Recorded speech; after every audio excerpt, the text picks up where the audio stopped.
Want to add an in-wall electric fireplace to your home? We're here to help. In this video, we'll show you how to easily install an electric fireplace in a wall and make it a stunning focal point in any room. First, begin by deciding on the best positioning for your fireplace.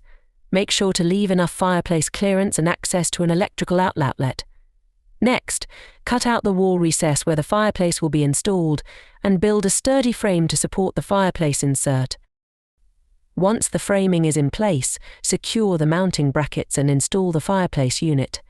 You'll need to properly wire the fireplace to an existing power source or have an electrical outlet installed if needed.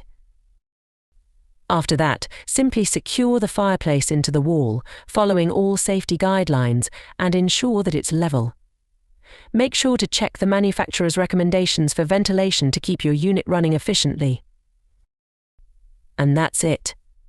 You now have a sleek, modern electric fireplace that's ready to bring warmth and style to your space. For more installation tips, be sure to subscribe to our channel and visit our website.